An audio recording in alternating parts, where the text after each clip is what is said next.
2007 সাল ভারত বনাম দক্ষিণ আফ্রিকা ফিউচার কাপের ফাইনাল ম্যাচ।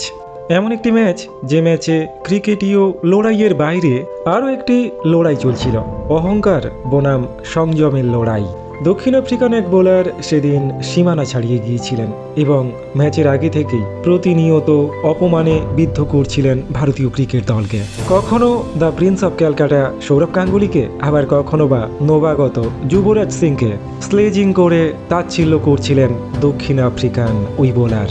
বন্ধুরা, প্রত্যুত্তরে সৌরভ গাঙ্গুলি কিংবা যুবরাজ সিং কেউই সেদিন পাল্টা প্রতিউত্তর দেননি। দুজনেই প্রতিশোধের মঞ্চ হিসেবে বেছে নিয়েছিলেন ফাইনাল এই ম্যাচটিকে।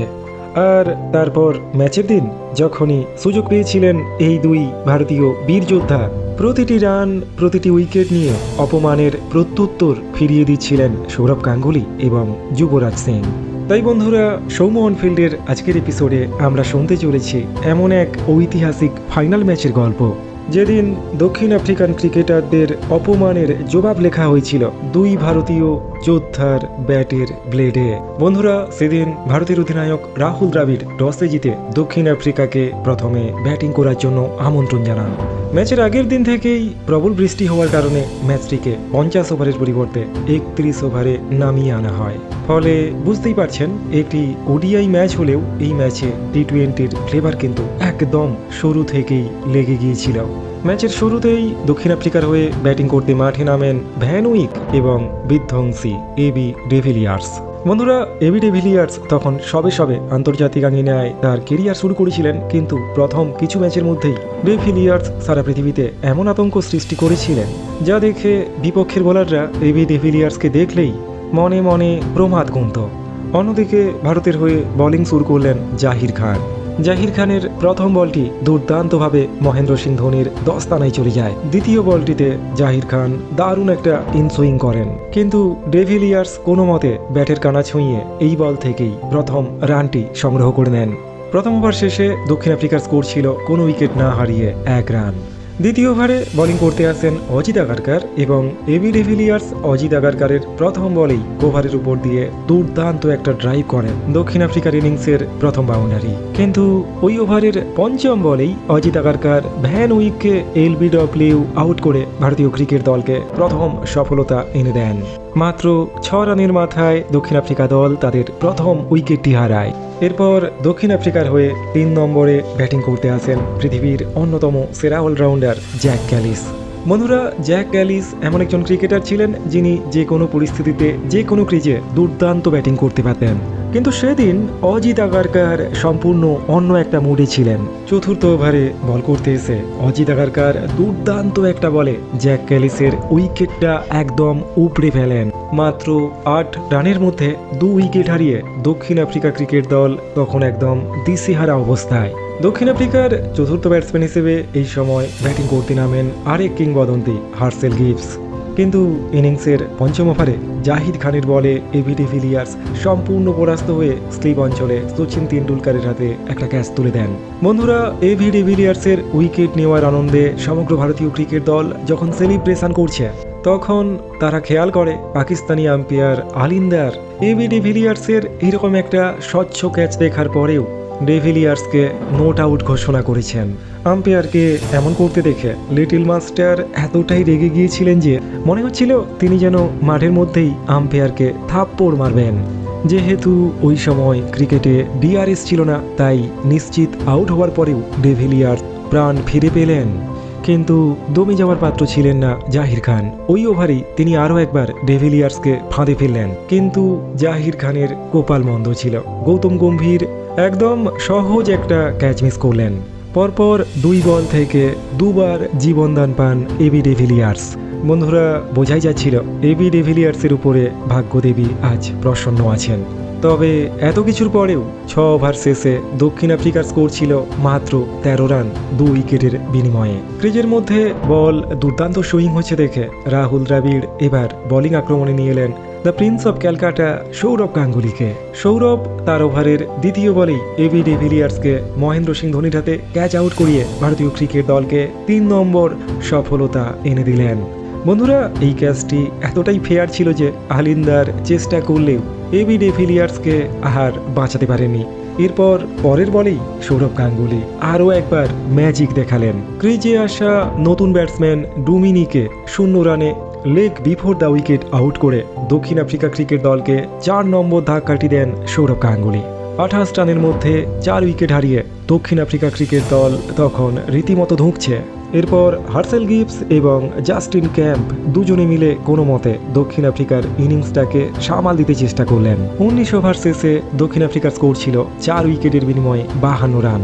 বন্ধুরা, ইনিংসের পঞ্চম ওভারে শেষবার দক্ষিণ আফ্রিকান ব্যাটাররা 4 মারতে পেরেছিলেন।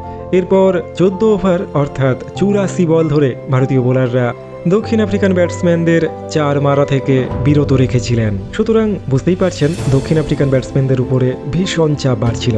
বন্ধুরা, দক্ষিণ আফ্রিকার জন্য রানের প্রয়োজন ছিল, আর জাস্টিন ক্যাম্প এই সময় থেকেই হাত খুলে খেলতে শুরু করলেন। 28 ওভার শেষে জাস্টিন ক্যাম্প এবং হার্সেল গিবস দুজনে মিলে দক্ষিণ আফ্রিকাকে 127 রানে পৌঁছে দিলেন। 2 আফ্রিকান ব্যাটসম্যান ক্রিজের মধ্যে জমে গিয়েছিলেন।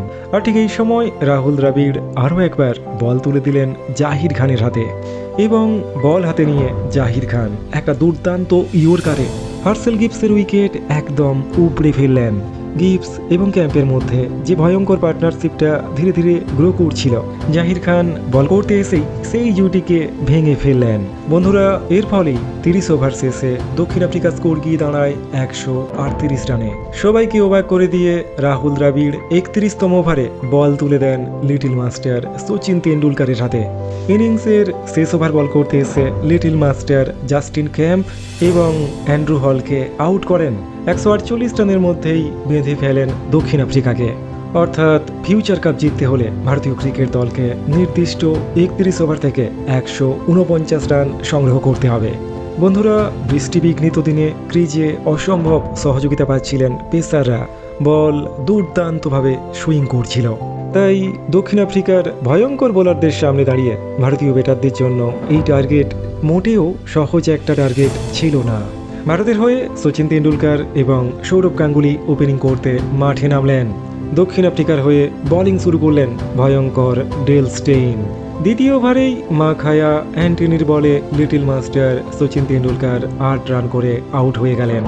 এরপর 3 নম্বরে ব্যাটিং করতে আসা গৌতম গম্ভীর তিনিও মাত্র 5 রান যোগ করে ডেল স্টেইনের শিকার হলেন। 20 রানের মধ্যে 2 উইকেট হারিয়ে ভারতীয় ক্রিকেট দল তখন রীতিমতো চাপে পড়ে গিয়েছে। এইরকম সময়ে ভারতের হয়ে ব্যাটিং করতে মাঠে নামলেন দ্য ক্যাপ্টেন দ্য ওয়াল রাহুল দ্রাবিড়। ইনিংসের 7ম ওভারে ডেল স্টেইনের বলে সৌরভ গাঙ্গুলি কোভার অঞ্চল দিয়ে দুর্দান্ত ছবির মতো একটা ড্রাইভ করলেন।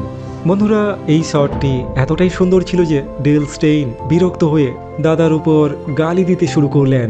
মুখে কোনো উত্তর না দিলেও পরের বলে সৌরভ গাঙ্গুলি ডেল স্টেইনের বলকে অসাধারণ একটা পুল শট মেরে সীমানার বাইরে পাঠিয়ে ডেল স্টেইনকে ক্রিকেটীয় প্রত্যুত্তর ফিরিয়ে দিলেন। এরপর 9ম ওভারে আফ্রিকার হয়ে বোলিং করতে এলেন আন্দ্রে নেল। বন্ধুরা, ম্যাচের আগে থেকেই ভারতীয় ক্রিকেট দলকে নিয়ে উল্টোপাল্টা মন্তব্য করছিলেন আন্দ্রে নেল। তাই দ্য প্রিন্স অফ ক্যালকাটা শুরু থেকেই আন্দ্রে নেলকে আক্রমণ করবেন বলে স্থির করলেন। কিন্তু আন্দ্রে নেলের একটা অসাধারণ বলে সৌরভ গাঙ্গুলি ক্যাচ আউট হয়ে গেলেন। সৌরভ আউট হতেই আন্দ্রে নেল দাঁত মুখ খিঁচিয়ে সৌরভ গাঙ্গুলিকে গালিগালাজ করতে শুরু করলেন। 38 রানের মাথায় 3 উইকেট হারিয়ে ভারতীয় ক্রিকেট দল যখন খাদের কিনারায় দাঁড়িয়ে আছে, ঠিক এই সময় ব্যাট হাতে নিয়ে মাঠে নামলেন পাঞ্জাব কি পুত্র যুবরাজ সিং। যুবরাজের গুরু সৌরভ গাঙ্গুলির সঙ্গে আন্দ্রে নেল এমন ব্যবহার করছেন দেখে মাঠের বাইরে থেকেই টকবক করে রক্ত ফুটছিল যুবরাজ সিং এর শরীরে। যুবরাজ মনে মনে ঠিক করেই এসেছিলেন সৌরভ গাঙ্গুলিকে যে অপমান করেছে দক্ষিণ আফ্রিকান ক্রিকেট দল, তার কোড়াই গন্ডাই প্রতিশোধ তিনি আজ হিসেব করে মিটিয়ে দেবেন। যদিও শুরুর দিকটাতে দ্রাবিড় এবং যুবরাজ সিং দুজনেই সেট হতে খানিকটা সময় নিচ্ছিলেন, এবং এই সময়টা ভারতীয় ক্রিকেট দলের রান তোলার গতি ভীষণ মন্থর হয়ে গিয়েছিল। এই সময় আন্দ্রে নেল রাহুল দ্রাবিড়কেও স্লেজিং করে বিরক্ত করতে চেষ্টা করছিলেন, যা দেখে মাঠের মধ্যেই ক্ষোভে ফেটে পড়লেন যুবরাজ সিং। 16তম ওভারে যুবরাজ সিং একটি চারের সাহায্যে তার তাণ্ডব লীলা শুরু করলেন। পরের ওভারে ক্যালিসের বলেও যুবরাজ সিং দিশা দেখিয়ে দিলেন সীমানার দিকে। ভারতীয় ক্রিকেট দলের জন্য আরও একটি 4। বন্ধুরা, দেখতে দেখতে 20 ওভারের খেলা শেষ হয়ে গিয়েছিল আর 20 ওভার শেষে ভারতীয় ক্রিকেট দলের স্কোর ছিল 75 রান। অর্থাৎ ফিউচার কাপ জিততে হলে ভারতীয় ক্রিকেট দলকে বাকি থাকা 11 ওভার থেকে 74 রান সংগ্রহ করতে হবে। 21তম ওভারে যুবরাজ সিং জ্যাক ক্যালিসের বলে পরপর দুটি চার মেরে ভারতীয় ক্রিকেট দলের রানের গতিকে সচল করতে চেষ্টা করলেন। অনেকক্ষণ ক্রিজে টিকে থাকার পর রাহুল দ্রাবিড়ও এই সময় থেকে অ্যাটাকিং ক্রিকেট খেলতে শুরু করলেন এবং এই সময় রাহুল দ্রাবিড় জ্যাক ক্যালিসের 1 ওভারে পরপর 3টি চার মারলেন। 24তম ওভার শেষে ভারতের স্কোর ছিল 3 উইকেটের বিনিময়ে 107 রান। অর্থাৎ ভারতের জয়ের জন্য 42 বল থেকে 42 রানের প্রয়োজন ছিল। কিন্তু বন্ধুরা, ঠিক এই সময় দুর্ভাগ্যজনকভাবে রান আউট হয়ে গেলেন রাহুল দ্রাবিড়। প্রায় সেট হয়ে যাওয়া একটা জুটিতে ভাঙন ধরে আর ভারতীয় ক্রিকেট সমর্থকরা যুবরাজ সিংয়ের মুখের দিকে তাকিয়ে আছেন। দ্রাবিড়ের পরে ভারতের হয়ে ব্যাটিং করতে মাঠে আসেন মহেন্দ্র সিং ধোনি। প্রতিকূল এই ক্রিজে যুবরাজ সিং সেদিন অনবদ্য ও সাধারণ ব্যাটিং করছিলেন। 27তম ওভারে ডেল স্টেইনের বলে একটা বিশাল ছক্কা হাঁকিয়ে যুবরাজ সিং সদর্পে ঘোষণা করলেন আফ্রিকান বোলারদের প্রতিটি অপমানের জবাব আজ তিনি কোড়াই গন্ডায় মিটিয়ে দেবেন। বন্ধুরা, এই সময় জয়ের জন্য 18 বল থেকে 21 রানের প্রয়োজন ছিল আর আফ্রিকার হয়ে বোলিং করছিলেন অহংকারী দুর্ধর্ষ Andre Nel. Mahendra Singh Dhoni Andre নেলের বলে একটা দুর্দান্ত চার মেরে আন্দ্রে নেলকে বুঝিয়ে দিলেন এই ম্যাচে ভারতীয় ক্রিকেট দল আফ্রিকান দলের প্রত্যেকটি অপমানের জবাব এভাবেই ফিরিয়ে দেবে। 31তম ওভারের দ্বিতীয় বলটিতে যুবরাজ সিং একটা দুর্দান্ত চার মেরে ভারতীয় ক্রিকেট দলকে চেন্নাস্বামী স্টেডিয়ামে একটা ঐতিহাসিক জয় এনে দেন।